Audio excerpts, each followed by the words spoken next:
Wind advisory? What are they advising? That there's wind?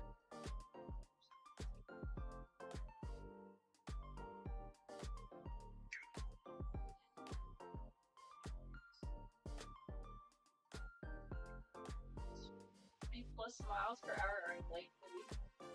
40 miles? Wow.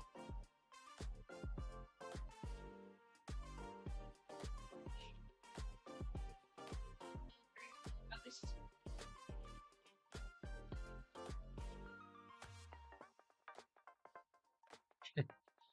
All right, chat. Since RAM's so expensive and we can't really buy RAM, we're gonna work on a RAM instead. That was pretty good. What's up, GPS? Big Man, Darth Tater, Open Galaxy. Oh, the TV's off. It was, yeah, it was on. Actually, I think it's.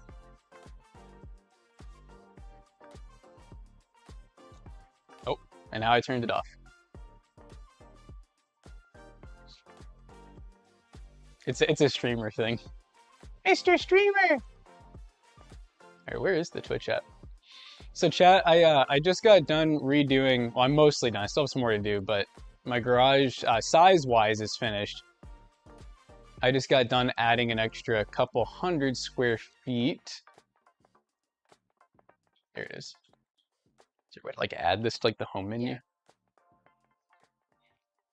We'll figure it out later, I guess. Offline? It won't let me. Why does it show we're offline?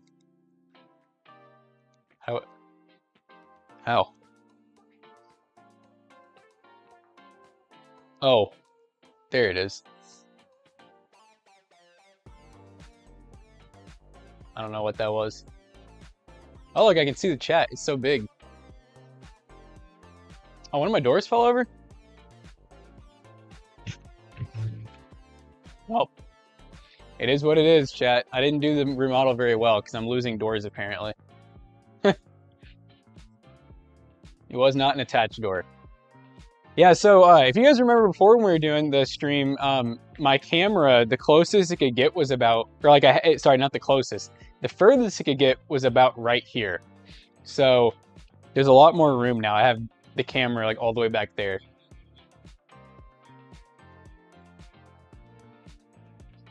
Yeah. I can angle this one down a little bit too and turn that as well. Get a little more in view. Do I have any electrical problems with the RAM? No, not a single. Okay, well, my backup camera, sometimes I was having an issue where the cable was getting pinched in between the tailgate and like the bed of the truck.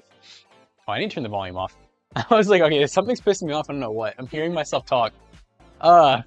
Robert, I'm getting irritated. I'm mildly irritated. But yeah, so sometimes the backup camera was having issues. I fixed that. And I feel like sometimes my, what do you call it? The, like the double din radio, it's like touchscreen and everything. Sometimes it's a little wonky, but it's not too bad. Hero 6 was literally a problem. Well, you know, it's older. I mean, this is a 2017 and it only has like 100 and, it's got like 116 or 118,000 miles on it now. But what I'm going to be doing today is, we're going to do a oil change. And for those who don't know, this is an EcoDiesel. So this has the 3-liter single turbo diesel V6. Yep, there's an engine. I need to clean my engine bay, but that's a later project. You got the same gen. Have you had the bolts in that? So I don't think that's really a problem on the turbo V6s because most of the time turbo manifolds are like heavy duty cast iron. I mean, they have to be able to handle boost pressure and much more heat. So I used to work in an exhaust shop, by the way, and we did used to work on a lot of Ram and F-150s, mainly the V8s where they're longer manifolds. So like on the Hemis and like the, what is it, the 4.3 and whatever else Ford did, 5.0, they had a lot of issues where, you know, those manifolds would kind of over time warp kind of like in the shape of a smiley face. and they would shear the actual manifold studs or bolts out. So yeah, we used to work on those a lot. We used to be really good at getting the bolts out. We were like one of the only shops that could get the bolts out without taking the heads off. Because there are shops that'll say they can do it, but a lot of them are just horrible at it. And I got this. I haven't gotten to use this yet. I got 2 of these accidentally, because I don't remember why, but I have 2. They're like a really thick, they're meant to be able to stand on or lay on, but the creepers are cool. It's just a lot of times the creepers don't have, like they're too tall. So I do have a creeper, it's just, you know, sometimes I like kind of like the low profileness of just laying on like a mat. Brio Duramax, is that what you have? Because this is the 3-liter, I mean, Duramax would be Chevy. This is Rams, obviously. And their 3-liter is actually a Fiat engine. So it's not a 3-liter Cummins. It's not a, you know, it's not anything else. It's not 3-liter like Dodge necessarily. It's, I guess it technically is Dodge, but yeah, it's made by Fiat. So it's actually an Italian eco-diesel, which is not a good thing, by the way. It's not a bragging point. At least in most people's eyes. They actually just discontinued these, I think, last year. I think the last year you can get them was either this year or last year. So, yeah, they're kind of like not known for being amazing. They're not bad. I mean, I've had almost no knock on Ram, but like, I've had very little issues with mine.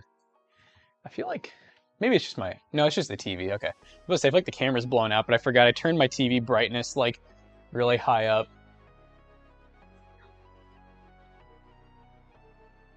I turned the TV brightness up like really high just to make it easier to see in here.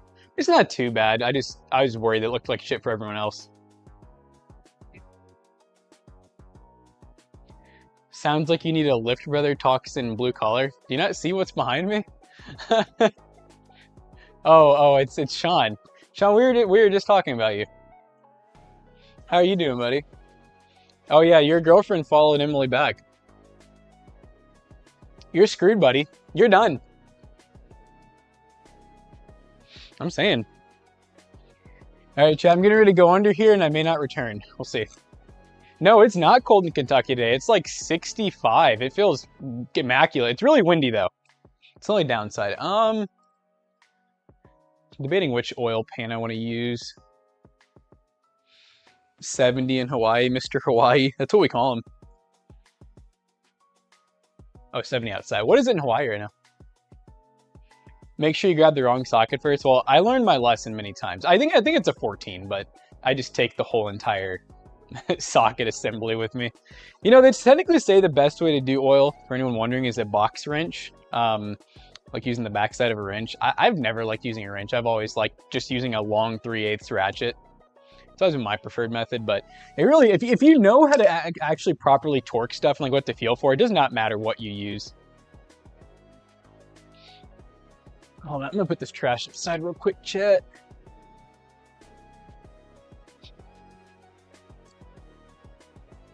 Boom. All right, maybe if I want to grab my other oil pan. Yeah, I'm gonna do that because that one makes less of a mess. Although this one's pretty dirty. Pretty dirty. This thing's seen better days, chat. Look at this. 75 and sunny in Hawaii. Isn't that crazy how it's like, I mean, well, I guess Hawaii, when you think about it, kind of is like, what would that be? Similar hemisphere? Is that what it would be? Basically not too far up or down from Kentucky, but it's just crazy. Like normally when I think of Hawaii, I think like just always like really hot. That's kind of how I feel about Florida too. Like there's times where Florida will be like the same temperature as Kentucky, like especially in the summer or like basically any time besides winter. It's funny how that is. All right. Chat, wish me luck. I'm going in. What's up, Arcane? Put it back with a cup of water.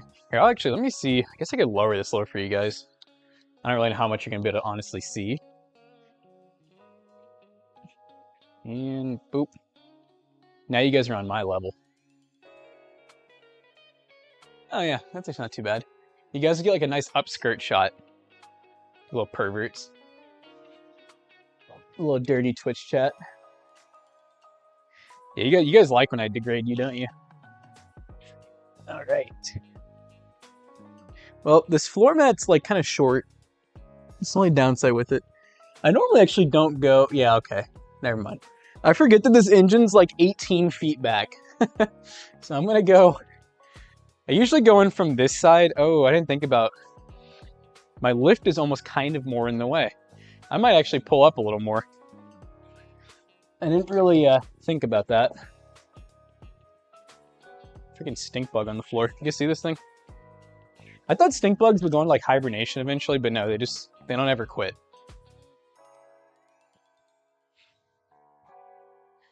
All right, chat, we're pulling up. My lift is now, I don't really want to lift it because honestly, so this lift is rated for 9,000 pounds, but like my garage, which would be fine. This car weighs like, I think it's like 7,000 something. It's pretty heavy. But I'm just not a big fan of like feeling like I'm gonna break my concrete floors because I already have like some hairline cracks around my lift, and that's from lifting things that are like 4,000 pounds or less. So I just don't really feel like pushing my luck if I don't have to, you know? Here we go.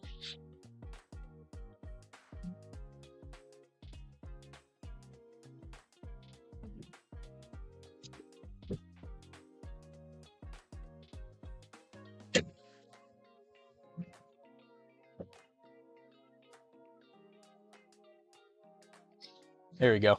I went it far enough where I could actually open my freaking door. That should be just enough. I think I can work with that. Ramps. I have ramps that probably would work, but they'd probably be a little risky. Like I said, I mean, I've had this truck for 60,000 something miles. I've always done the oil changes on the ground. I've never used a lift for it. Now, anything else, yeah, I'll gladly use a lift. Like Emily's car, any of my other cars, I use the lift. Well, the concrete was not poured in mind of a lift. It is reinforced. It has, I don't know if it's rebar or wire mesh. It's one of the two because I checked with a metal detector. And there's also some parts where it's slightly exposed, like on the other side of the garage. Like I know it's reinforced. I just don't know how well. And I think it's about a 5, maybe 6-inch pour. So like it's good enough for a lift. I mean, like I said, I'm like, I don't really need to lift it. I don't really want to push my luck. Swing the front arms under. Oh, that's a good idea, actually. Oh, wait. Oh, and lift it up a bit. I mean, why do you guys want me to lift this truck so bad? Y'all are freaking me out. But I am going to swing the arms so they're less in my way. That's what I thought you were going to say, so. What kind of oil am I using? So I actually use the same oil in most of my vehicles. I use Rotella, and because I like the name for one reason. Huh? Rotella cheese. So in my truck I use T6. It's full synthetic 5W40. It actually, funny enough, Dodge even calls for either their own oil or Rotella, which is really speaks volumes for an oil. And then in my 280Z, I use a pretty thick Rotella because it has a 280ZX turbo engine that already kind of smokes and leaks anyways. And then same with my other two, like the Datsun pickup truck and the 1600, they both are kind of leaky. So it just makes sense for me just to... Rotella is basically known for having a lot of additives and stuff in it. Like I think it actually has a higher zinc content than most oils. So I could spend a lot and use, you know, some of the like the street rod oil and stuff like that, but the way I see it is for almost everywhere you read, Rotella is supposed to be pretty dang good. So I will keep you, and I've been using it for years with no issues. Oh, just got salt in my freaking eye. All right.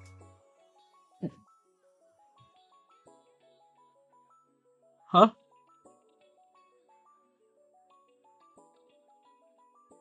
It'd be cool. Dude, how did the stink bug get on my wheel? It's like I ran it over, but then it like perfectly got in the wheel, so it's still just chilling here with me. Oh, Emily, can you slide my oil pan under me? Oh man, my other axle boot's busted. Yeah, can you just slide it straight under? A lot further. Yep, thank you. Chat, I just realized my driver's side CV axle, the grease is everywhere. So that also needs to be replaced, but honestly, I probably won't do that. I'll probably bring it to Bluegrass where I used to work, because they did my other side. I just don't really feel like messing with that. I've done CV axles before, but it's definitely not my expertise or forte. Because I think they did my other one right before I went to Canada. So I figured my driver's side was on its way out. I'm surprised it made it this far. Dang, I think it was on there tight. The last mechanic who worked on this really sucks. It was me. Alright, chat. Oil is incoming in 3, 2. That's where I find out I'm draining my transmission. Wouldn't that go crazy? Oh, I did not do a very clean job. Oh well. It's okay. Right, we're gonna let that drain for a few minutes. These trucks, they're like notorious. Well, these engines, the 3-liter EcoDiesels, look notorious for, they actually call in like the manual for oil changes. They say that you should let it drain for like, I think they say like a couple hours. I don't ever do that. I let it drain for about 5 or 10 minutes usually. Because by the time 5 or 10 minutes rolls around, it's literally just like a tiny trickle, almost down to like a drop. And to me, that's enough. Because this thing takes a lot of oil. So when I change it, it's getting a pretty big oil change. It takes 10.6 quarts. And usually I end up getting to about 11 realistically.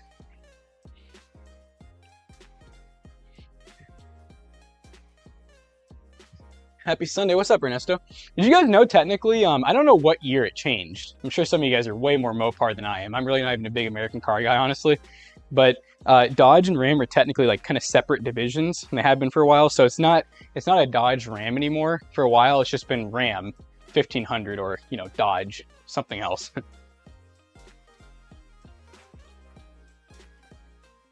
What's up, Ernesto? And don't worry, chat, we'll still be doing the gaming stream later. As long as nothing like crazy happens, I still plan on doing it. I just really need to do my oil change. And I knew if I didn't do it like soon that I wasn't going to do it today, but I've been really needing to do it. I'm one of those people that like change my oil pretty religiously. I usually do it every 4,000 miles on most of my vehicles. I just let mine go. I think I'm at 5,800 miles right now. This truck actually calls for every 8,000, so which I think is ridiculous. I would never wait that long, but I don't feel too bad about waiting until almost 6. You know, it's unlike me, but it's not going to hurt anything. 12 quarts, nice. What is yours an EcoDiesel, Nick, or do you have like an actual like Cummins or Duramax or something?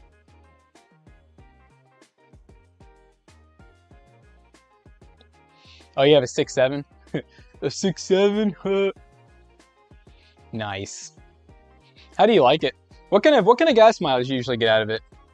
That's the main thing I like about this one, although it's not nearly as good as it used to be. When I first got it, and I had the original wheels and tires, I could average about 22 mile per gallon. On the highway, my record was like 27 or 28. With my new pretty aggressive tires, and my pretty aggressive wheels, I guess you could say, that weigh a lot more, and the tires are 10 ply, I get closer to like 19 average, and on the highway I can still get upwards of like 26 or 27. But I would say city, the lowest I usually get is about 18. Sometimes like in the winter, you know, with like the thicker diesel, maybe like 17.8 for city. So it's not bad. Oh yeah, I work on cars a lot.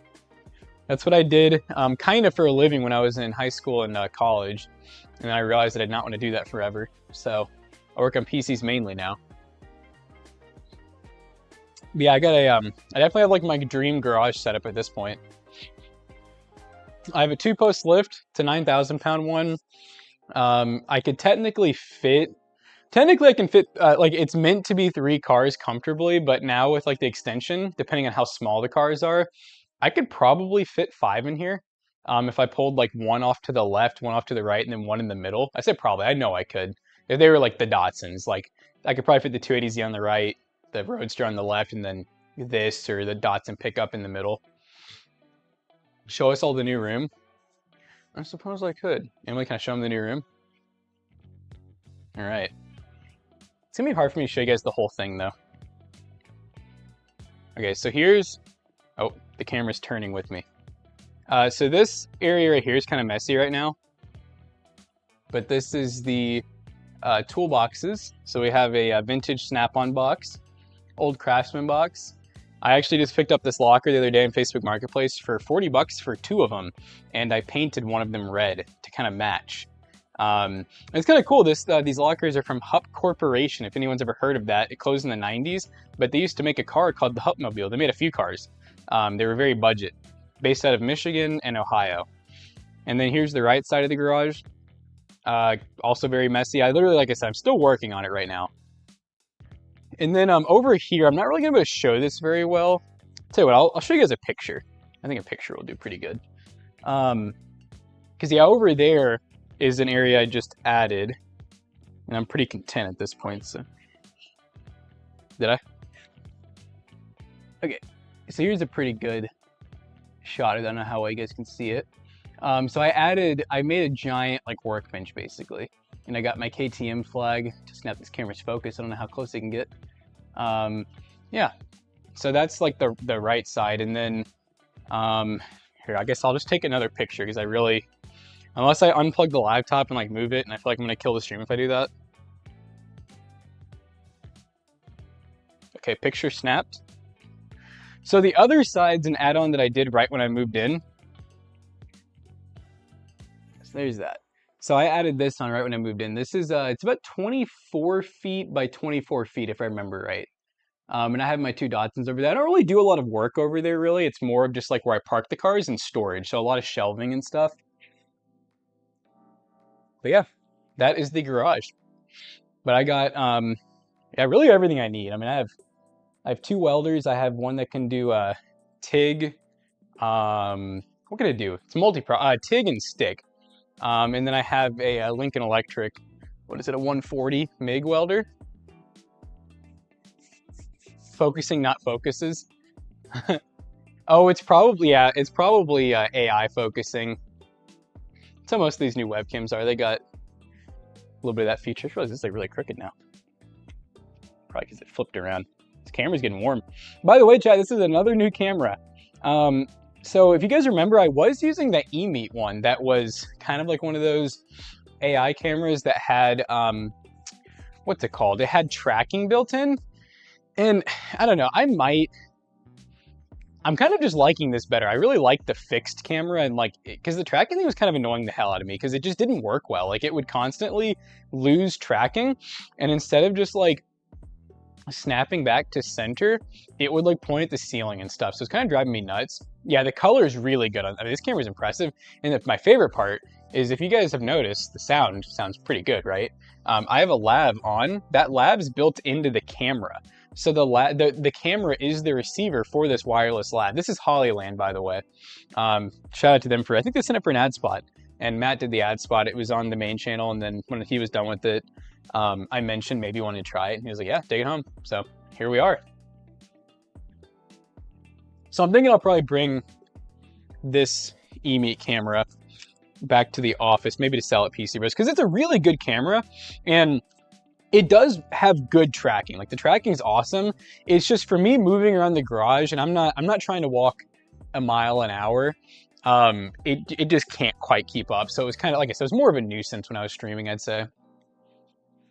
The only thing that I need to get with this one is a longer USB-C would be smart, and I don't think this one's, yeah, this one's not really any longer. So that's probably the one upgrade I'll make, actually. Because if I can get a longer USB-C, then I could like actually bring this camera, you know, out maybe another 10 feet. Like I could literally bring you guys under the truck with me and stuff, which would be kind of cool. Would be pretty sick. Yeah, pretty cool. All right, so I think we've probably, I'm gonna go ahead and open. A little hint, or a tip, by the way, chat, is if you open your, I need a stool. I'm like a short king and I can't reach. If you open your fill plug, whatever you want to call it,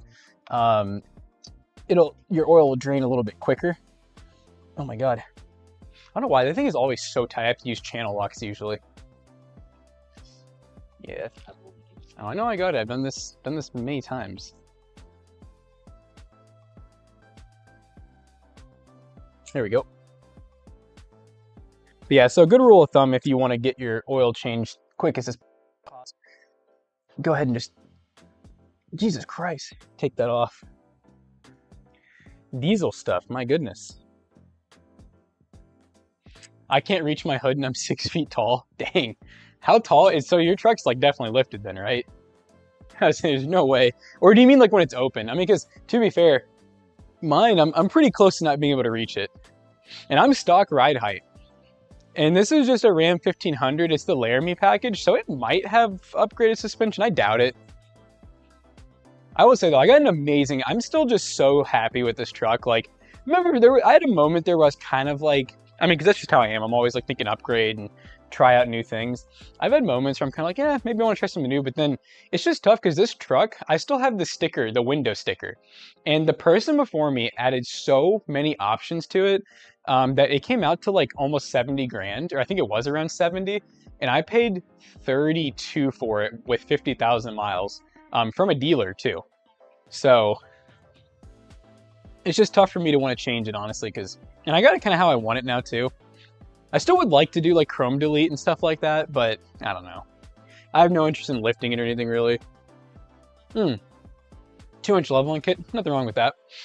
I don't even want to throw a leveling kit on mine because, I mean, you know, I do tow a decent amount, and I really do like having the best, like, I'm big on mile per gallon. I don't know what it is. It's like a game for me, but I really like having good MPGs. So part of that is obviously I don't want to do any type of leveling kit because I want to make sure it stays as aerodynamic as possible. And also for towing, it's nice having it kind of level out once you put some weight on the back. All right, I'm going to make a note before I go back under here that I need to, I probably need to get my truck in. Actually, I'll text my old coworker. I just realized my driver's side front axle on my Ram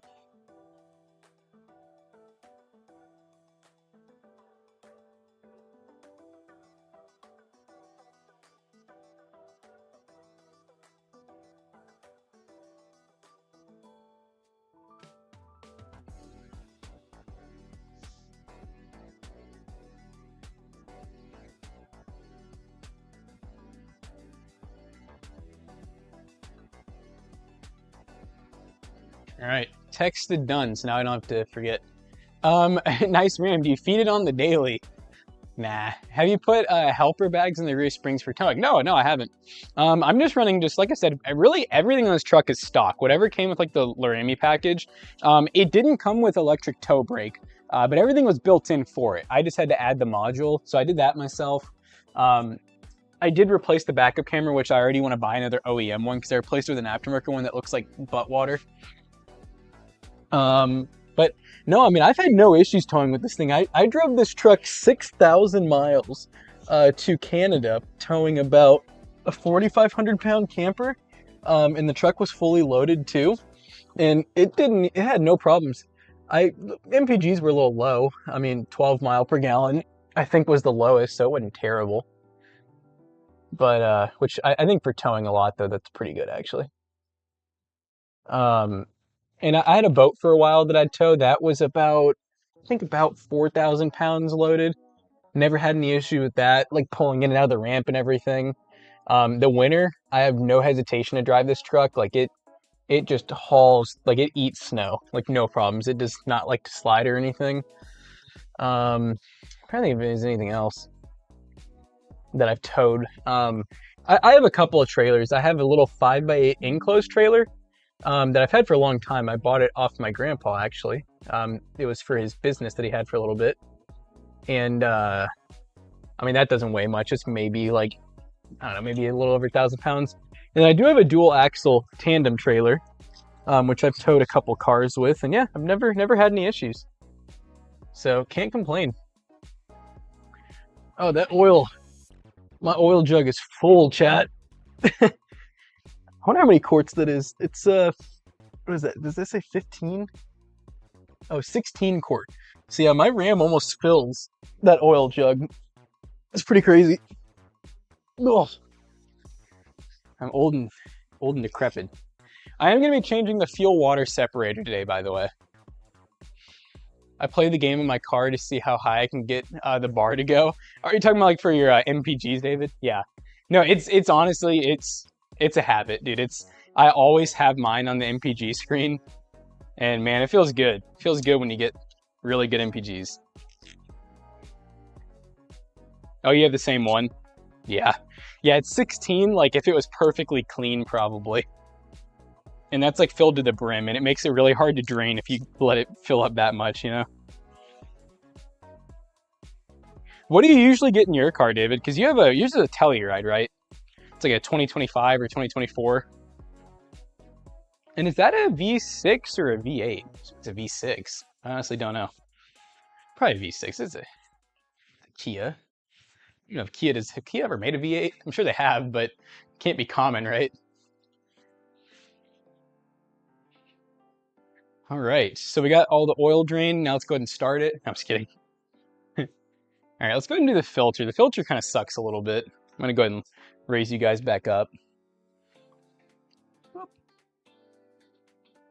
Yeah, I've never liked doing the filter on this. It's one of those cartridge filters, and it's always kind of been a little bit of a biatch to get to, and it's like it's just kind of far in there, you know?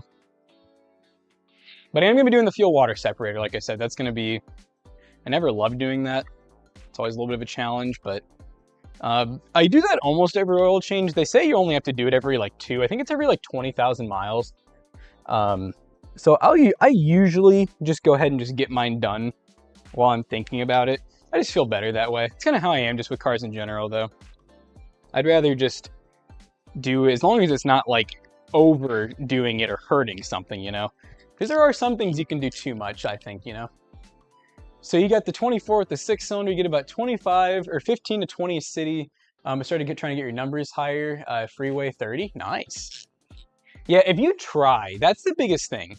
I've realized, especially from like people telling me, like they do it the 6.7. I'm like, normally you think horrible gas mileage, right? But like if you're actually like paying attention and you're not just lead footing it, you can actually get some pretty good MPG on almost anything, really. All right, crack it loose. There we go. Not too bad. Yeah, what sucks about this is it just doesn't get any easier. You literally just have to use the ratchet the whole time. Maybe it's time to replace the little top housing. Maybe the plastic threads are just gunked up, or maybe that's by design, I don't know. I guess they probably don't want it backing out. Yeah, I had a lot of maintenance done on this because I do all my, like, most of my own stuff, and on like newer stuff, I'm totally cool with letting other people do it for me. Oil changes, always myself. On anything I've ever owned, I've always, no matter how new or old, oil changes and like basic fluids, I always do myself because I trust myself more. Same with brakes. But I will say for like certain things, like for example, I did not do my own transmission or diff, like so I had Bluegrass do the transmission fluid flush. So we did a new filter, I actually did a whole new transmission pan. So new gasket, new transmission filter, all new fluid. And I actually I'm going with that aftermarket brand that I can't think of the name right now, but they're highly recommended. It's a German brand, I believe. And that's what I did for like all the fluids minus the oil, obviously. So I did all that. That was a few $100 kit alone. And then I did the rear diff, the front diff, or I had them do it. And then the transaxle, or the transfer case, I mean. I had them do a full radiator fluid flush, and that one I think I went OEM, Ram or Dodge Mopar fluid. And what else did I do? I had them do that passenger side axle, which now I needed to have them do the front one. And then I had them do a brake fluid flush as well, if I remember right. So yeah, basically all new fluids in this truck right at like 95,000 miles. And it's nice because I know when it was done. I know how it was done. I know it was done right. I have it written down. I have a spreadsheet where I keep all of my information, which I highly recommend to all of you all, by the way. I used to just write it down on pieces of paper and I'd leave it in the console in each car, but sometimes I'd forget. Having that spreadsheet, I'll show you guys what mine looks like if you want some inspiration, because I love it. Let me show you guys this real quick. Cars and equipment is what I call it. And I will say it's going to be a little bit hard to see, but so here's the vehicle. It's like 280Z, for example. I even write down like what I paid for it, like when I purchased it, because sometimes you need to know that stuff. When the last time I did oil and filter. Some of this stuff is, by the way, kind of old. Like I haven't updated it. Like when I last changed the battery, the spark plugs, the radiator fluid, and then under here, comment/history. So every time I do anything, I write it down. So like for example, just last month I did a new 100 amp alternator on like the 280Z. I just realized it's so blurry for you guys. Sorry, you guys can't see anything. Oh, this one that's on the porch, right? I think it's like broken, isn't it? Yeah, it's done. What is the focal length of this camera? Let me see. Because it kind of seems like it's a pretty not super close focal length. Well, oh no, wow. Actually, yeah. Well, yeah, if you're wondering what my hands are so dirty, that just happened from, wait, no? Huh. Are you saying so it's quicker? Oh, the TV, when I'm close to it, it's pretty dang HD. I will say the eMeet did have better focal timing, like it focused quicker and you could get a little closer. This one seems like it does have the ability. It might just be the lighting.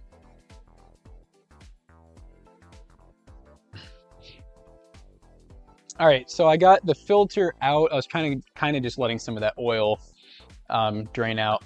I'm gonna go ahead and put a rag underneath it and try to pull it out without making a mess. I do like how it's an upside down filter, so you don't get as much oil, but somehow you still make a mess changing this, which I think is so funny.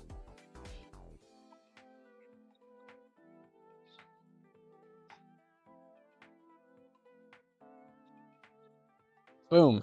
Actually not too bad, chat. We got it out without a massive mess.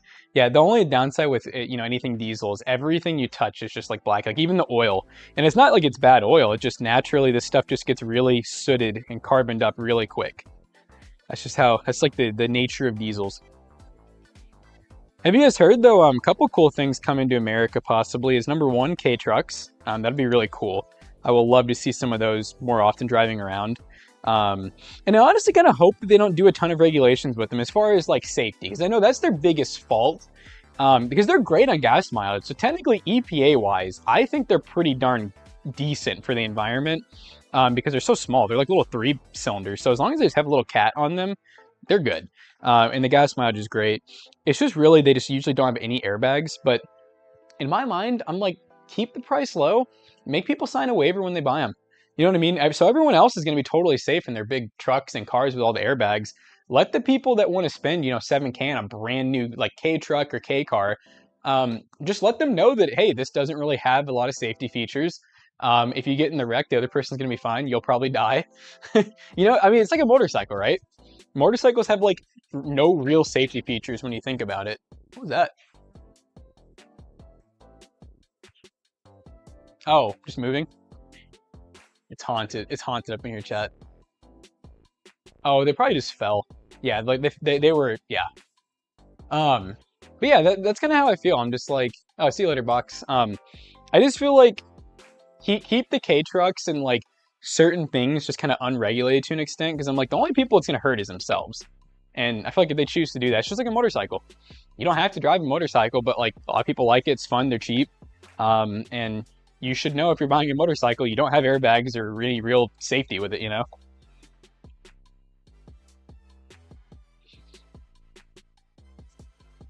Right. That's the oil's job we all talking about? The oil's job is to change itself. Yeah. Oh yeah, we got to get these cartridge filters. You have a little O-ring that is not really meant to be reused. I could reuse this for quite a while, honestly, but they always give you a new one with the filter. They do definitely get a little bit oil soaked, like a little mushy over time compared to the new one. So we got our old one off. We're gonna throw that away. Oh, speaking of that, that'd be a good time actually. If I end up taking my truck to Bluegrass, I'd ask if I can recycle my oil. Speaking of like my Google sheet where I write down all that stuff, I have a little notepad on like the front page of my phone where I write all this stuff down so I don't forget. So ram, axle, plus oil dump. I'm just gonna make it sound really bad. Dump my oil. I'm just gonna pull up to the lot and just dump it. All right. Let's go and grab our new oil filter. New oil filter ring. Go ahead and put the ring on first. Chat, who else changes their own oil? Let's hear it.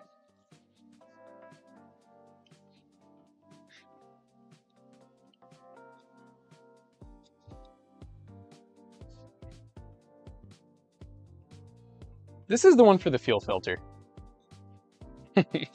I put that on and I'm like, that is really loose. So either I got the wrong filter, or I think it's the one for the oil filter, because I forgot. I opened up my oil filter already, which, hey, I went OEM Mopar for this one. Yeah. You change your own oil, Chester? Nice. Etai, you do. You need to start. You should. You do your own trans, brakes, and coolant too? Nice. There you go. Here is the right oil filter ring. I was a little worried for a second there. I was like, uh-oh, we're not going to finish this? I would say normally I would like to get the OEM oil filter, but like I change my oil so often.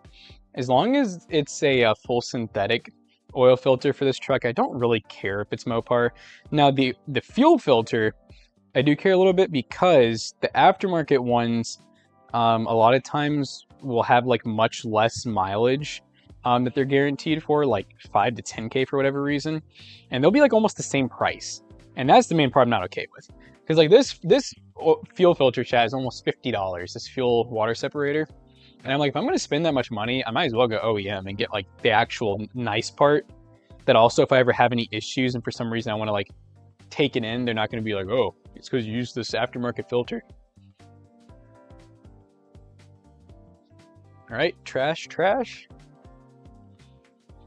Now I'm going to wipe some of this excess oil off. Get an oil change 2 weeks ago, but when I wanted to start my car, it was shaking. Checked the oil and had almost nothing in it. Ooh. Yeah, you know, it's crazy how many times I've heard people that have like gotten the oil change, like the big chains, and like, you know, they'll have like no oil. It's just like those companies, the problem is the people that work there, I mean, it's not like they don't mean well. They are not trained well at all. And I'm sure that there's a couple people in chat who can attest to that. And I just know because I used to be in the field, like I said, and I mean, we used to make all, like, no offense now, because like I just respect the grind in general, but we used to make so much fun of like Valvoline workers and stuff like that, because we just knew how like much of a wild west it was. We always joked about like how over torqued they did everything, you know, like every time we felt a drain plug that was like really tight, it'd be like, oh, it must have gone to Valvoline or Jiffy Lube or something. So like I said, you know, now I'm much more like, hey, if you're doing it, you're doing it. But they're just known for not getting a lot of training. They're known for like only like a 2-week training course, and they just let you work on people's cars, which is kind of crazy when you think about it, because it's pretty important to not mess a car up. Like you literally ruin someone's like $30,000, $40,000, $50,000 investment off of one 10-minute oil change. Or like if you do their brakes and you do something wrong. Like I remember I made a video, it's actually still on our YouTube channel, funny enough, on the main channel.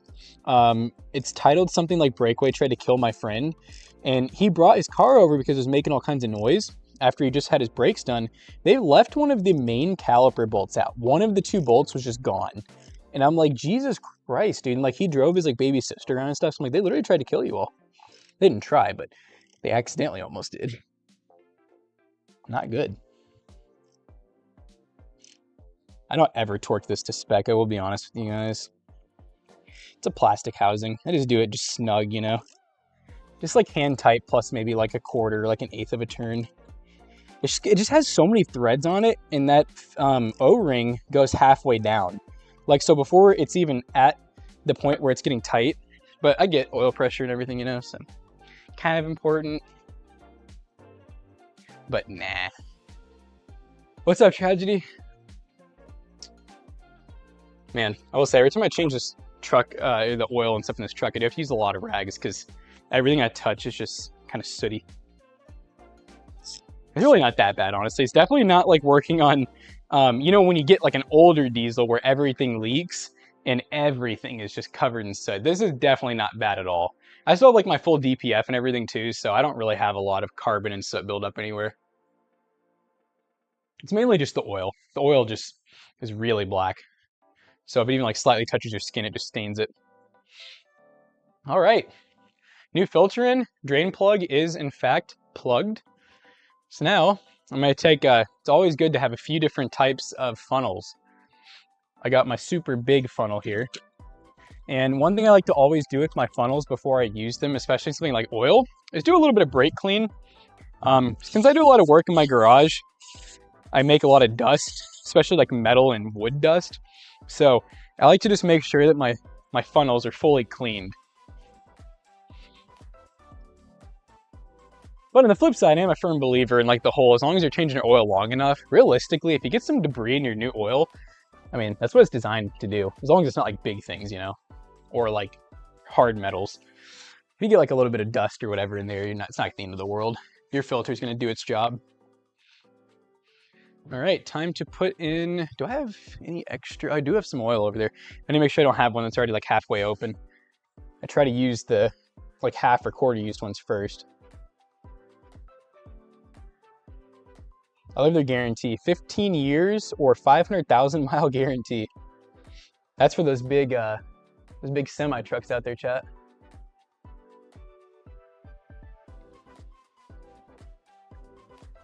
Yep, EcoDiesel, 3 liter, turbo diesel. You know what's funny is I was so uneducated when I first bought this thing. Like I didn't do a ton of research because it was during COVID.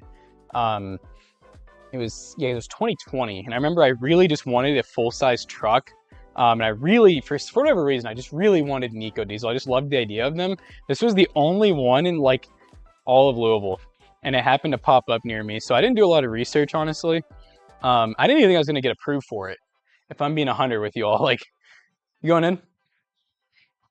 Okay. But yeah, so they were asking, it was somewhere between 30 and 32,000. Maybe it was 30 to 34. I don't remember. It's one of those numbers. And I remember I went in just thinking, I honestly just wanted to see it. Like, and I even told the guy, because he's like, oh, let's go take it for a test drive. I was like, dude, I'm gonna be honest. Like, it was December. And I was like, I just bought a house too. I just got my first house. And I was like, I'm gonna be honest, dude, like, I do not think I will get approved for this. Like, I'd probably rather not test drive it. I don't want to waste your time. I never really believed in that. Toasty DIY for car content. It's not tons, but it's a good amount,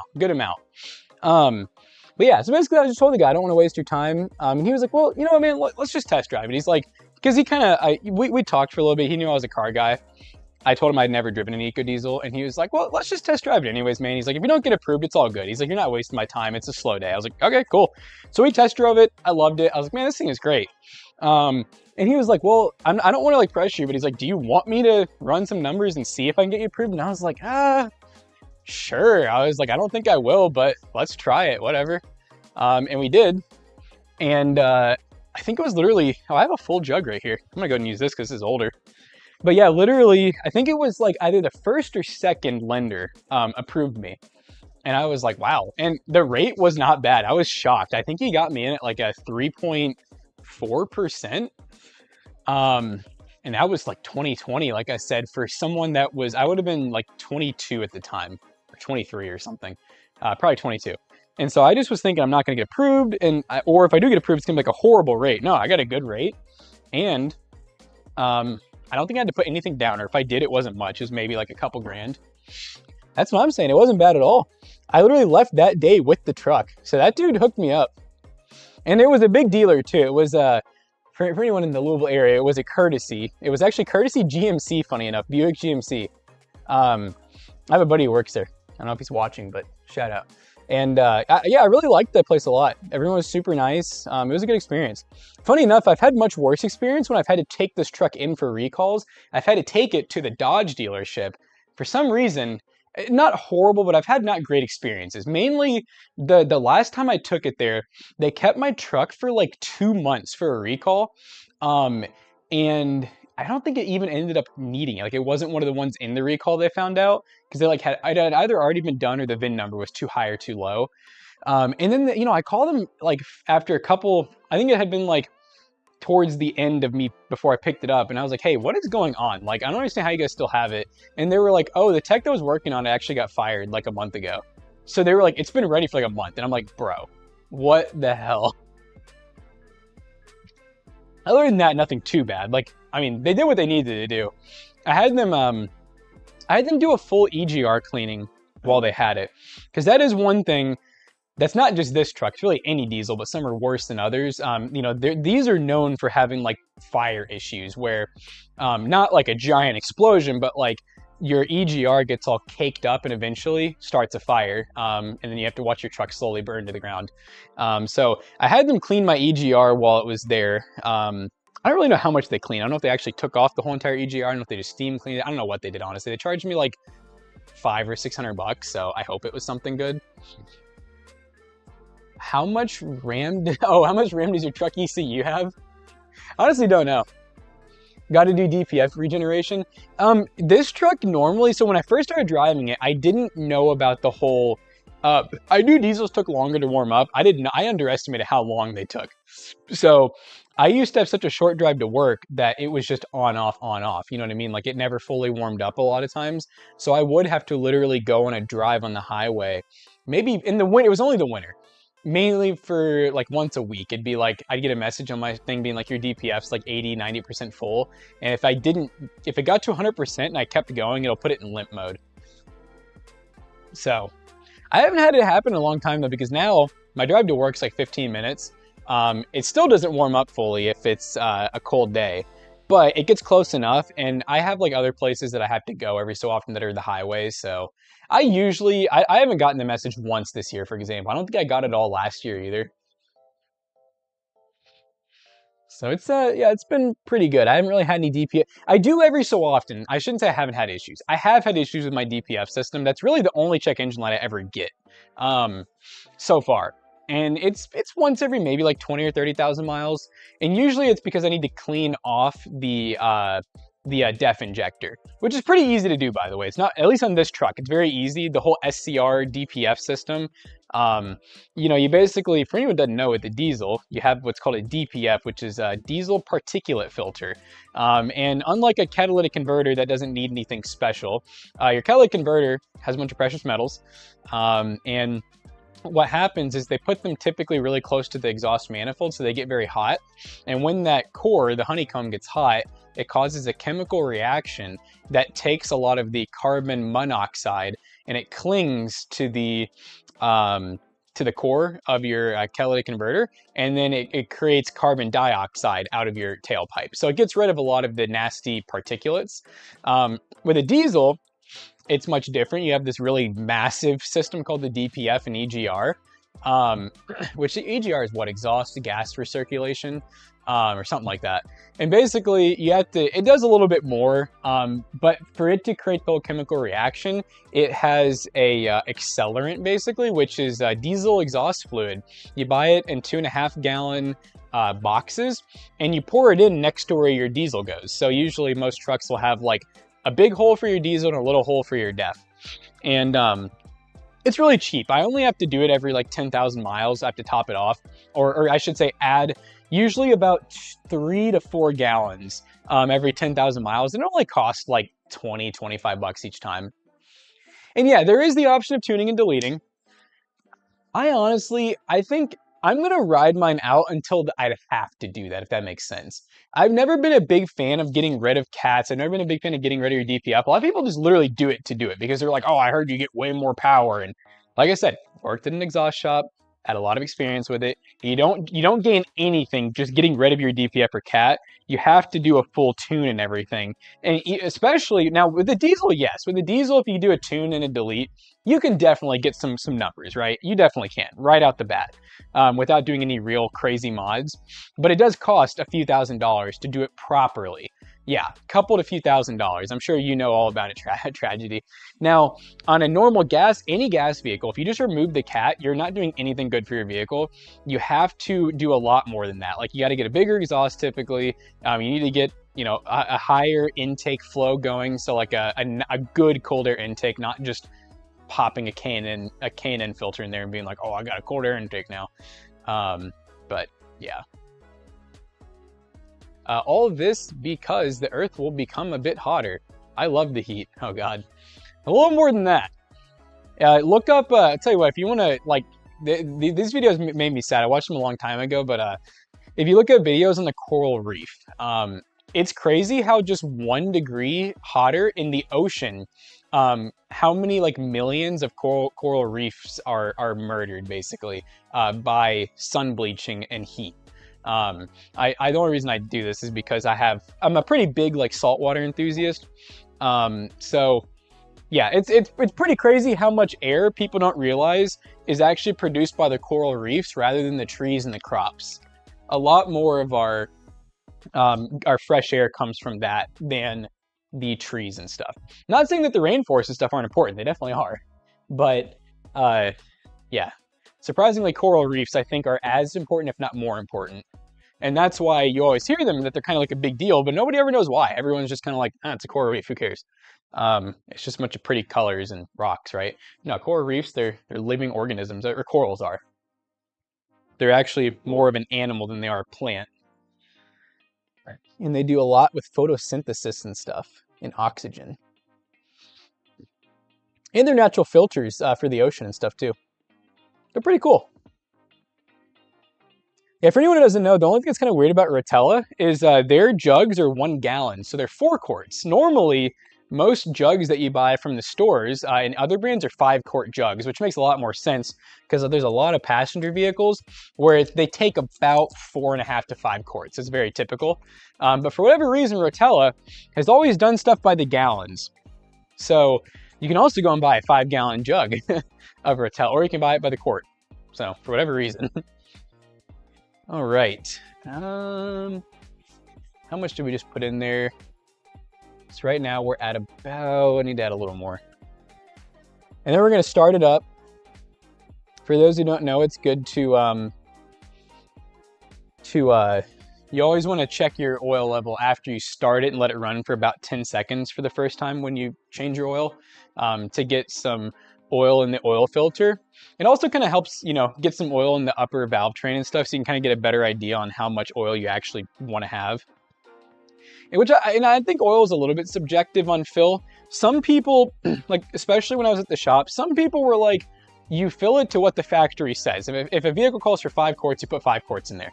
Some people say fill it to the dipstick. And the reason people say to do what the factory says is some dipsticks aren't always accurate. There's some that are off by quite a bit for whatever stupid reason.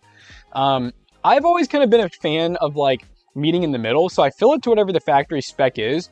And if the dipstick says it's a little low, I'm like, whatever. Let's add another quart. Let's add half a quart to make it read high on the dipstick. So I kind of meet in the middle. I like to see both of them, you know, where they should be, I guess I'd say.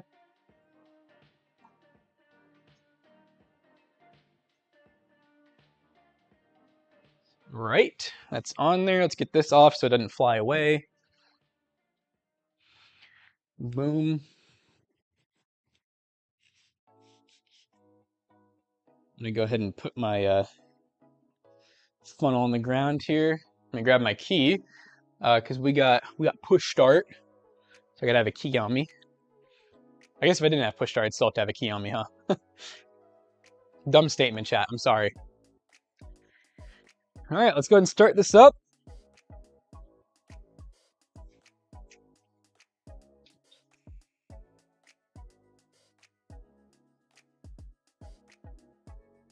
Sounds like a diesel, right, chat?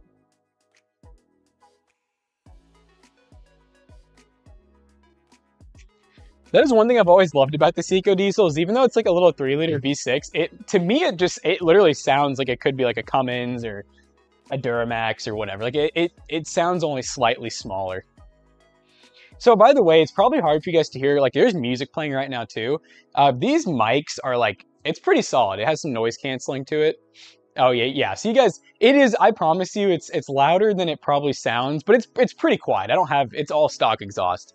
It's just, you know how diesels are. Diesels, they're you know, their timing chains, everything's much more clunky. So it does sound like a diesel. It makes a good amount of noise, but yeah, because of the mic, you guys probably couldn't hear it. So your laptop sounds like a diesel. Nice. All right, let's grab a fresh rag or paper towel, whatever you call it. Which side is my dipstick on? Right here. See, I kind of knew. It seems got like an industrial dipstick to it too. It's so long. Like, look at this thing, chat. I like this dipstick though. It's solid. It's I like how it actually has, it's like a rounded kind of springy core, but then the actual dipstick itself is flat. So it actually does a really good job actually showing you the level. I feel like a lot of dipsticks, they like, I don't know how designing a dipstick is so hard for some companies. You ever feel that way? That there's some dipsticks that just like you can't even freaking tell, and you're like, who made this? Ooh, perfect. We were right below max. All right, I'm not even gonna do any top off that, because that's with the you know, the vehicle having the oil filter primed and everything. So we are looking good on the oral. Oh, oral. Dang, now I have another full court and a. I feel like the shelf's gonna break eventually. Yeah, I got an extra full court and an extra half court. So that's almost one free oil change. Yeah, that shelf is like, I really need to just reinforce it better one day, but it's holding, so it's like whatever, right? Humans would tolerate the currently projected global oxygen decline for tens of thousands of years before it reached psychological thinness of Denver's air. Yeah, thank you for the bits, by the way, Q8. You know, I'm just one of those people where I'm like a better safe than sorry. Like, I do think we as humans definitely abuse the earth, and I think we can be better. That's the way I would put it. I do think that we as humans should still have fun. We should still, you know, produce and make and evolve. But I do feel like we could be a little bit more environmentally conscious about it. But that's just my opinion. Everybody's got a totally different opinion, so. Thank you, Tragedy. Yeah, the garage is, man, it is really came together. I still have a little bit more to do. I still have to do some stuff to the ceiling here. But yeah, it is so solid. And the background is not the pretty part. Actually, behind you guys where you can't see, looks amazing right now. Like, it's actually finished with drywall and stuff. So it's pretty cool. We will evolve to breathe better. Oh, I agree. I think we will. I don't know. I mean, like I said, I just feel like to me, it's just not that hard to be better. Does that make sense? Like, I just feel like some people are just offended by the idea of like, you're telling me I can't go dump my oil out in the dirt? Why not? I can't just pour antifreeze everywhere? What? What kind of America is this? Like, that's kind of how I feel. I just feel like people almost go out of their way. Or like, you know, I'll be chilling at a stop sign. I see someone just throw their trash out.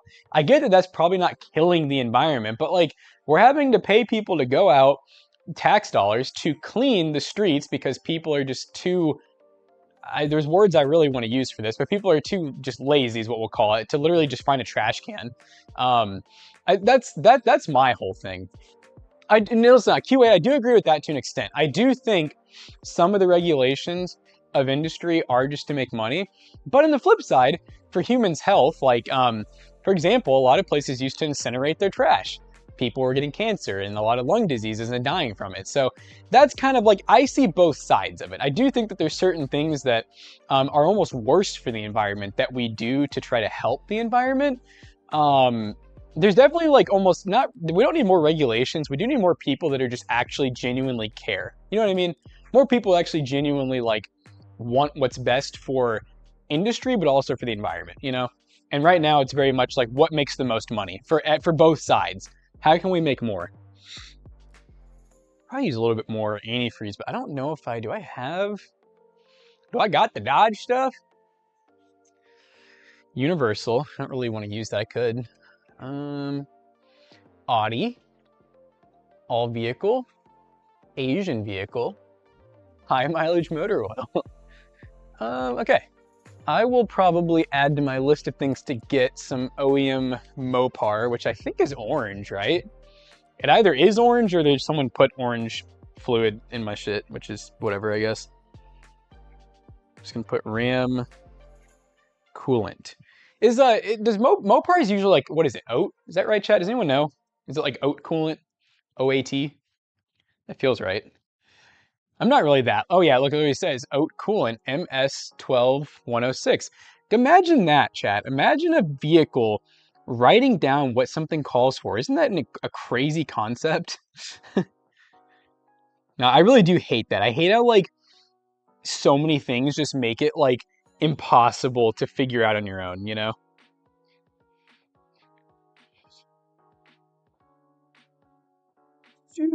I'm a big instruction guy. I'm a big like don't make people screw things up, you know?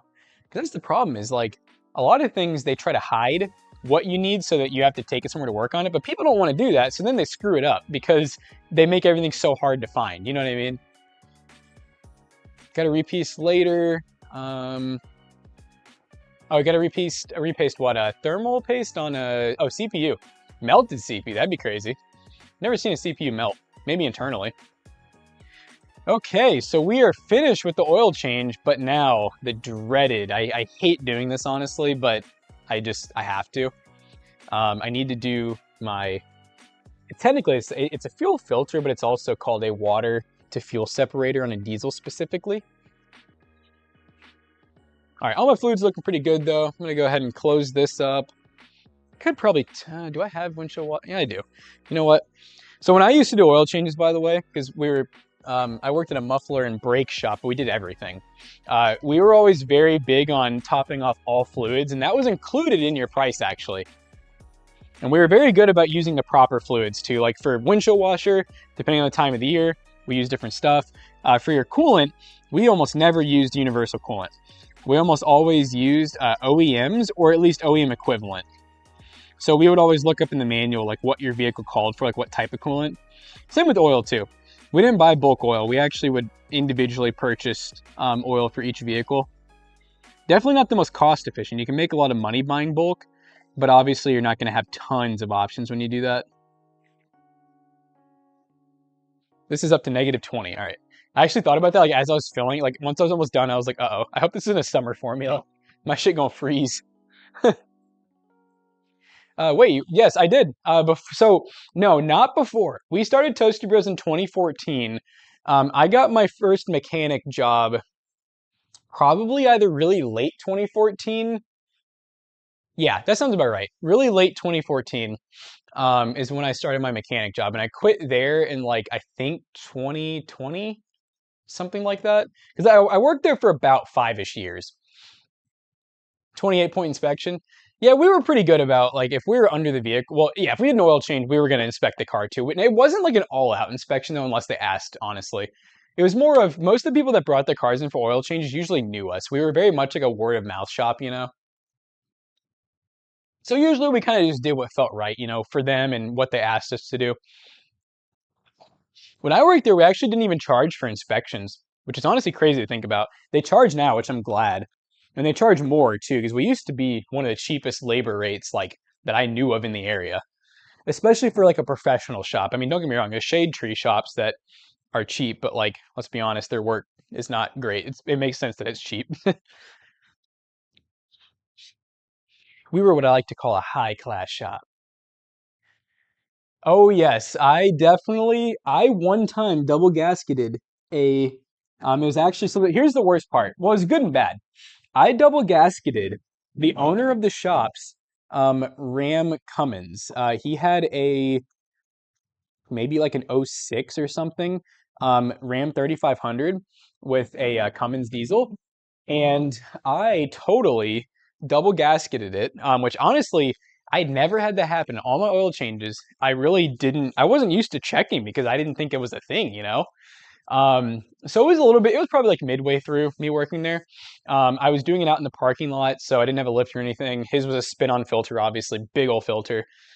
And yeah, I double gasketed it because I didn't know the old one was still on there. I started it up, and immediately because that thing just had so much pressure, I just watched oil. You know, you can kind of see through the windshield here. You know, I watched oil just shoot up into the top of the hood and then like deflect off onto the side of the building. So, needless to say, I worked from I probably got there like 10 a.m. I worked until almost 10 p.m. that night because he wanted to kill me. And I don't fully blame him. I was just kind of like a kid, so I was kind of like, yeah, mistakes happen, you know? And I didn't ruin the truck. That was the best part. He just was pissed because of the fact that I could have ruined the truck. And also, he was very big on, like, I don't want OSHA showing up to our shit.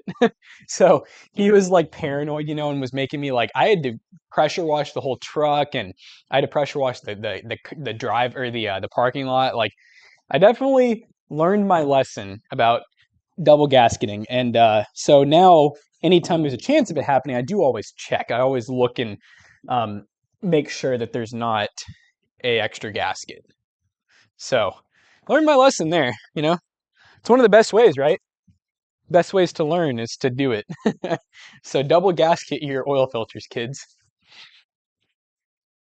No, I did not do auto shop actually at all in high school. So my high school was actually a tech magnet school, technically. So that's kind of where I got some of my background in tech, and then I went to college for computer engineering. So while I was doing that in high school, I always had a fascination with cars. I bought my 280Z. It's a 1978. That was like my first real car purchase. And I was 15 years old when I bought that. So that would have been like 2014 as well, I think. There's old videos on our YouTube channel, actually. If you go to like the very beginning of Toasty Bros, I did videos of my 280Z. Because back then we were a variety channel. We didn't really know what we were going to do just yet. So yeah, that's, I've always kind of been into cars. I don't really know where I got it from, in all honesty. Because funny enough, I have a lot of people in my life now that are very into cars, but back then I really didn't have a whole lot of car influence. So I don't know where it came from. But that's just kind of my personality, to be fair, though. I've always just been like interested in everything. Like I just like to learn, I guess is the best way of putting it. All right, I am going to use a creeper for this because there's a lot of space in the back side of the truck there since there's no engine in the way. So this one I can kind of roll under there. This one just takes a hot minute because, well, the filter is just like a bitch to spin off, and you have to wait so long for the diesel because you got to wait for that diesel to drain. So once again, we're replacing the air to fuel, or sorry, not air, water to fuel separator, which is technically just a fuel filter. It's just kind of like a specialty filter, essentially. And you replace these a lot more often than you do a fuel filter. Like on a normal vehicle, fuel filters can be anywhere from like, I mean, shit, most people don't even know they have them. But most people replace them every like 100,000 miles or more. These, they call for every like 20 or so. I usually just replace mine almost every oil change. More recently, I've gotten a little better about that, and I've skipped, you know, because I'm like, that was too much. And these are like 50 bucks a piece. Yes, very much. Computers and cars go really well together. That's one of the reasons why I'm starting to do these streams, is I know most of you guys are into cars as well. And I got some cool bikes too. That is the freaking Peach Keen Monster. That shit's so good. Yeah, that's, I'm a big, like, when it comes to, like, energy drinks, my go-to flavor is almost always peach or, like, mango. I really like those. For anyone who hasn't had it, pretty good. I think these are, like, and by the way, I'm not a big fan of caffeine. I know it probably sounds really contradicting. You guys see me drinking one every morning. They're 150 milligrams. I don't know. I'm more addicted to, like, the taste or, like, the fizzy. I like the fizziness, and I'm trying not to do sugar. So, and I don't know what it is, but I just hate the alternative, like a Mountain Dew Zero, you know? I just don't like the way they taste. So if I'm gonna do fizzy and I wanna be like really healthy, I'll do Liquid Death. You know what's funny is I almost made that earlier, but I was like, I don't wanna take it from you. Yeah, if I'm feeling like I wanna be, like if I've already had like a drink for the day, I try to just only do, basically a Liquid Death, which are like 5 calories, and yeah, this should sponsor me. That'd be sick.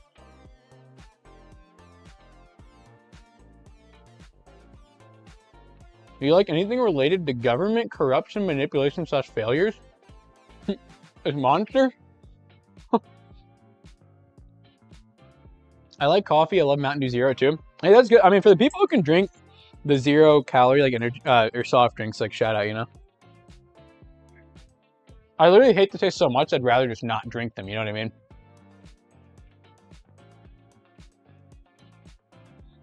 All right, so for this, right where I was.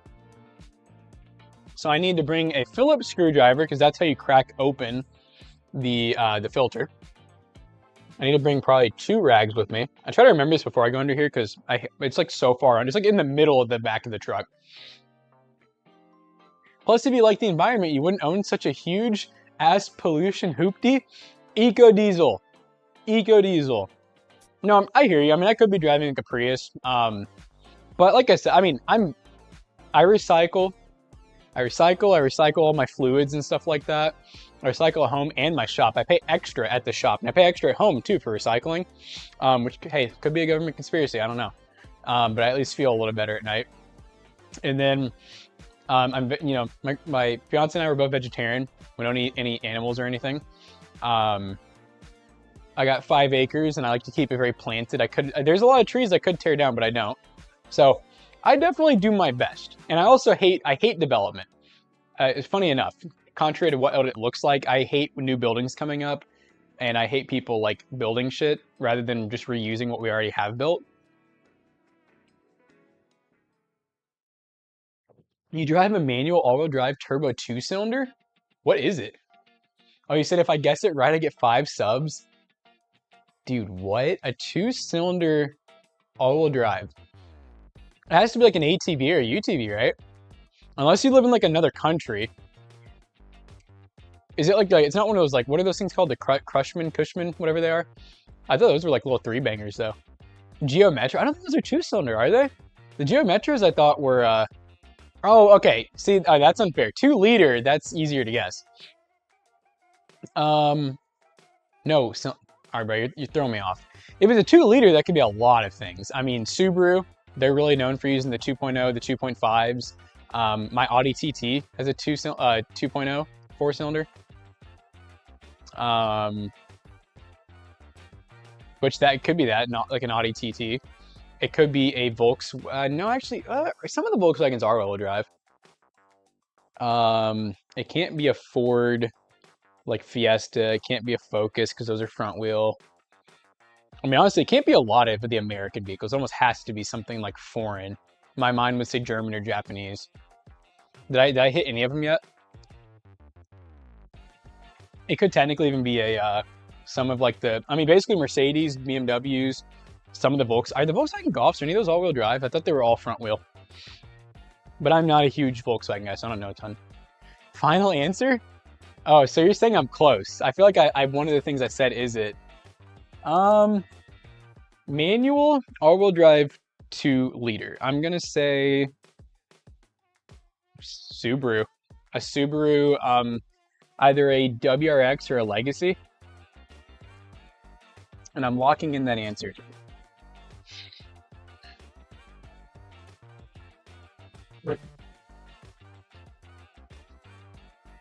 Finally, I'm still waiting. I'm so eager to hear the answer. Oh wait, I got 5 subs. Wait, did I get it? Thank you for the subs, Q8. Wait, does that mean I got it? I feel so good. I feel like I didn't get it, and I feel like they just felt bad for me. When I seen the Toyota in the DIY video, I thought you bought a better truck. Sad to see the Dodge is still there. So that was before this actually came along. And I did love that truck, by the way. Amazing truck. It was so good, but it was only a 4-cylinder and it was a manual. And for towing, it was just horrible. That's the only reason I got rid of it. I loved everything else about it. And if I just like had infinite money, you know, I probably would have kept it, but I don't. And also I don't like wasting things either. And I know I would not drive both trucks. 2016 WRX. I did guess it. Let's go. No, you really had me thrown off when you said 2-cylinder. I was like, I mean, that almost certainly can't be a car, not in the US at least. I know that there's a lot of weird cars out there that exist, you know, in like other countries, but I was like, there's just no way that's like a US made car. But that makes a lot more sense. I will say though, 2-liter, man, that's common. And it's for good reason too. I really do. I think 4-cylinders are great. There's a reason why V8s and even V6s are kind of going a little extinct, and it's just because 4-cylinder power to weight to efficiency ratio is just so good. All right, chat, my mic's probably gonna be a little muffled and weird sounding here, so sorry in advance. And I know you guys probably can't really see what's going on, so once again, sorry. I'm going to work on getting a longer USB-C cable though, and that'll fix all those issues. All right. Sadly, my fuel pump was just recently primed, so this is probably going to have a lot of diesel coming out of it. Normally, my arm gets coated in diesel.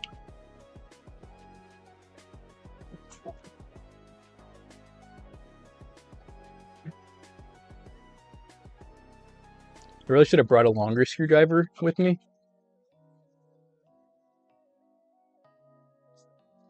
Okay, almost nothing came out. Good start. Like I said, doing this part just sucks. It just never like, I don't know, I wish that undoing the Phillips screw drained a lot more of it, but it just doesn't. For some reason, almost all of it comes out of the top instead when I loosen that, which is like so much more inconvenient. All right, let's just go ahead and loosen it. Funny enough, I actually use an oil filter wrench for this part. I'm sure that they make an actually I know they make a tool for it. I feel like I might have bought it even. For some reason, I feel like I have one, but I don't know where it is, so it's fine. Dang, that thing was torqued on there.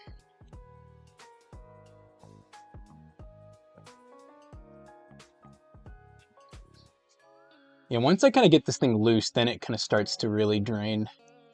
But it do usually fill about half of this Tupperware container, so I guess you do lose a little bit of diesel out of this.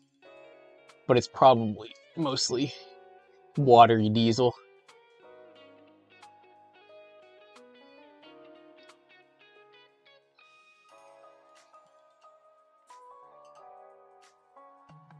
Chad, I hope you guys are all ready for New Year's. Crazy, about to be 2026. We've just passed the quarter mark of, what did that be, the century? As long as my terminology is right. The 100 years, we're a quarter of the way through. Who's ready for 30? It's gonna be weird. The year is 3000. It's weird to think about how we call it like the early 2000s, and someday it'll be the early 3000s. Huh? True. You know, it's like I always say, I have the theory that, well, it's not even a theory, it's just fact.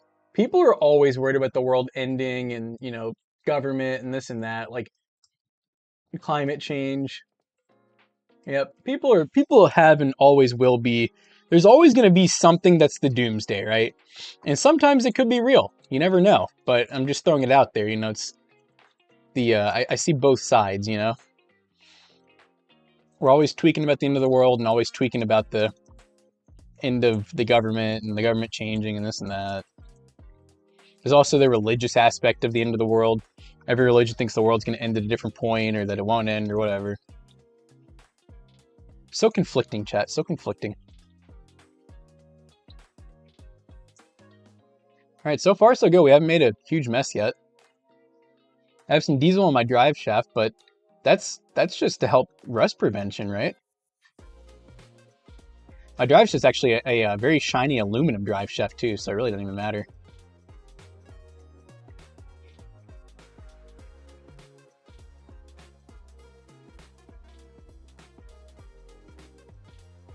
Okay. I'm gonna go ahead and, this part's never fun either. Gotta get my Tupperware out and hope that I don't drop the filter and get diesel like everywhere. And for whatever reason, I don't know why, but we're dripping diesel. And for whatever reason, it's always so hard to get the old filter off. It like sticks to the, not the housing, but like the actual unit, whatever the hell you call it. Oh, and I just got my filter dirty. Nice. It's okay, it's what it's meant to do, right? All right, come on, filter. It's time to let go. Oh, Jesus Christ! I feel like I'm gonna break it. There we go. You guys hear that? That was my hand. My hand hitting the freaking drive shaft. I didn't like it. All right. Oh, you know what? The one thing I forgot to bring under is a little flathead to get off the filter or the O-ring. Can I do it with my finger? Maybe. Maybe. Come on, fingers. You got this. Maybe I can get this freaking Phillips to do it. Oh, it's kind of too big.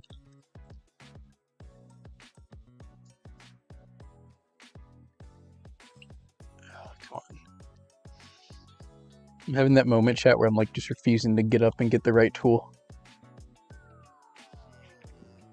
Emily, would you want to grab me another tool? I'm just looking for a little flathead. I think there's one in the... Oh, wait. Never mind, I got it. Woohoo!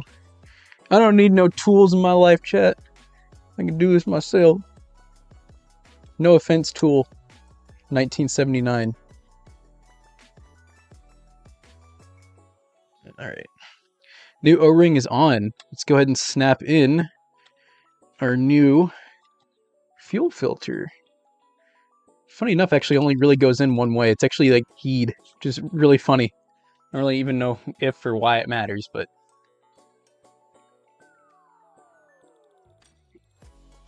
Jeez, that part is so tight. I will say, that's one thing, the aftermarket filters do not fit nearly as tight. So I don't know if that's a good thing or thing, but... We're OEM today, baby.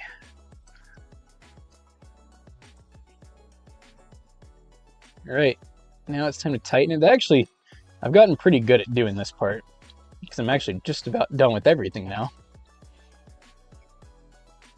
Sometimes I'm just slower than others, though, you know? Sometimes I just don't think as well, and I'll, like, go under there, like, without all the tools I need.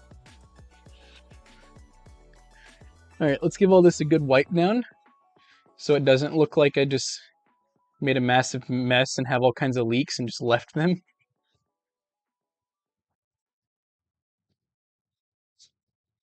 Wipe off the drive shaft. My drive shaft has a Dana tag on it. Just like, I didn't really know, I don't know tons about Dana. I know that they make a lot of like the axles and the transmissions and stuff, rear ends, you know. But it turns out my drive shaft is also a Dana. Cool.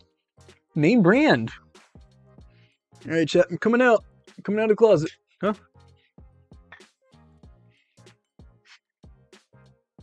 Wipe off some of this fluid while I'm under here. And wiped enough. Success. Ugh. I've emerged. Oh. Oh, Chad, I'm lightheaded. Oh, God. We're done under the vehicle, chat. That's the best part about like an oil change, just working on your cars when you're finally done being under it. It is a good feeling. Clean off anything I can. I really don't like putting stuff back like dirty or greasy, especially not in the toolbox. Can't be doing that, chat.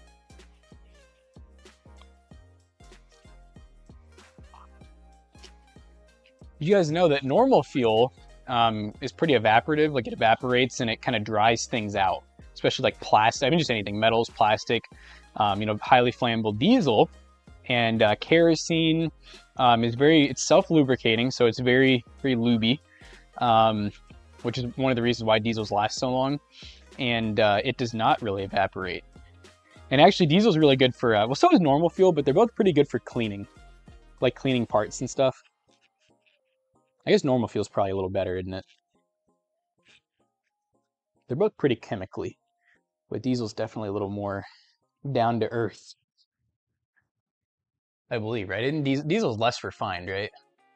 Yeah, I was at the rear of the truck doing the fuel filter, the fuel water separator. I usually do that like every other oil change, so now I won't need to do it next time. So probably around this time next year, or maybe 3/4 of the way through is when I'll do that again.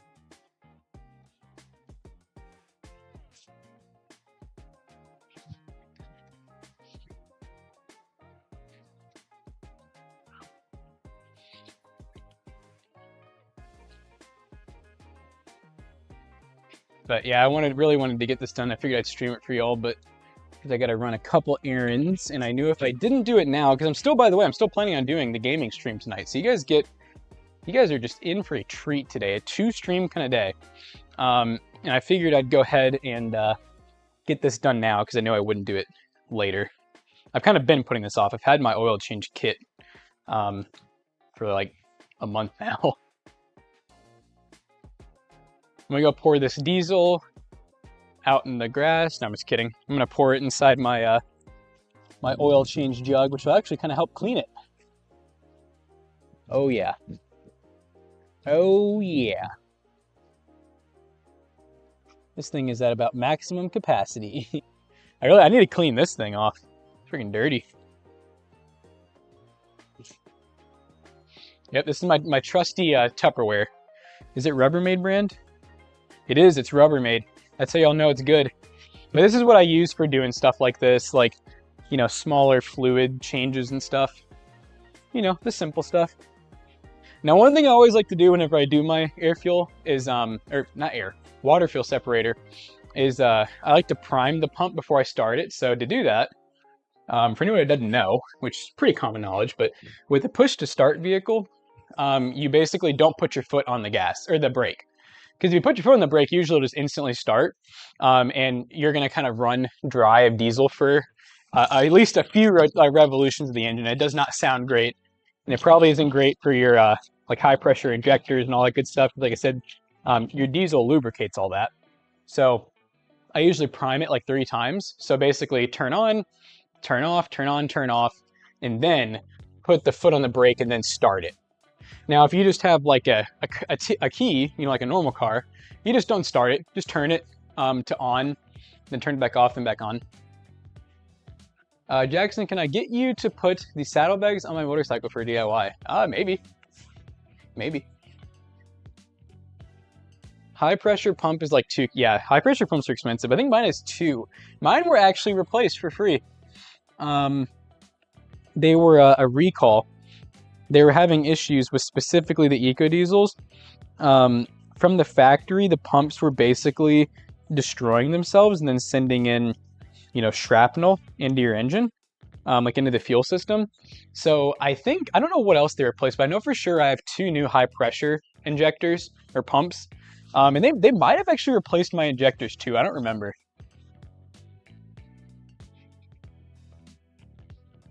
I almost want to say they just did the pumps, because I think they said that they checked the rest of my fuel system and mine was pretty solid. Like, it almost sounded like my pumps might have honestly been fine. Because you know how a recall go. It usually doesn't affect every vehicle. It's usually just a range, and it's not like all the time. Some people get lucky and had better quality ones made.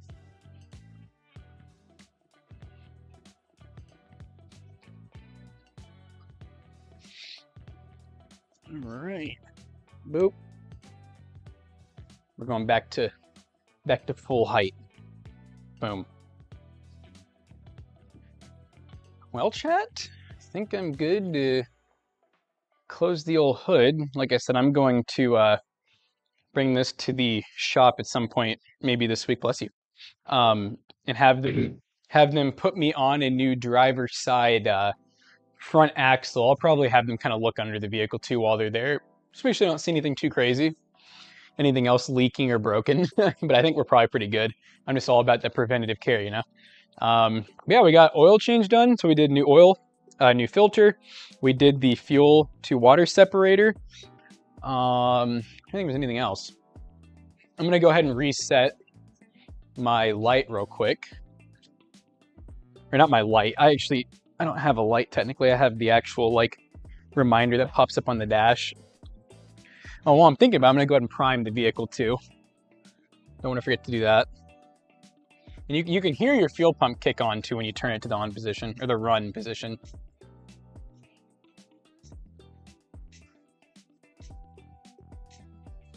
Oh yeah, could really hear it that time. And we sound good. All right, so now I'm gonna go ahead and do the oil light reset. Hold to reset. Mine's so weird, like sometimes it'll reset like right away and the other times it like takes a minute. Like right now it's not doing it right away for whatever reason. I guess it has to probably go through a couple checks and balances in the ECU.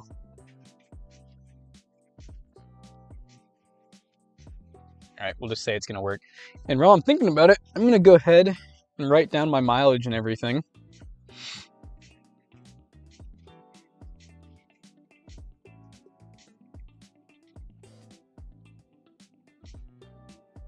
All right, let's see, Google Sheets, cars and equipment. Let me find the RAM. And today's date is 12/28. 25, and we got 116,000 938 miles.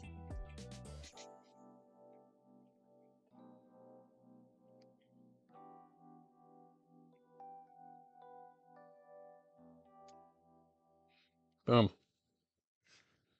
And that's it, chat. Just like that. She is good to go for another probably about 5,000-ish miles. And the next time I don't have to change the fuel filter, which is great.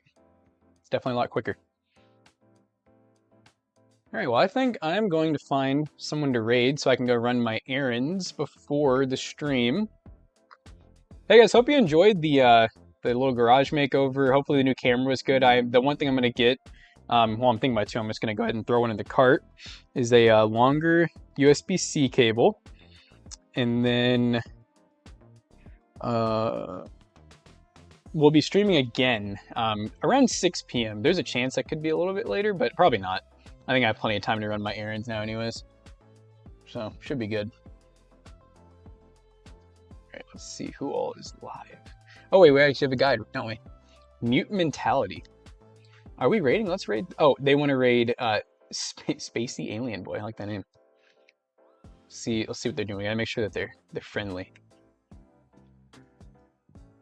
Yeah, that's right, chat. We've gotten so professional. We moderate before we raid now. We don't just instantly do it. They are a little VTuber action question mark. Been streaming for almost 2 hours. All right, we'll do it. A PNG tuber. I didn't even know that was like. I guess that's a little different than a VTuber. I guess the character model like doesn't move as much or something, you know. All right, chat. Sending you guys off on a raid. Like I said, it will literally probably be alive again in a couple hours. So stay tuned for that if you want to see some gaming and that. And that I can actually talk to you guys a little more about PCs and stuff rather than cars. Or we can talk about cars, whatever you guys want. But we will see you guys then. Peace out.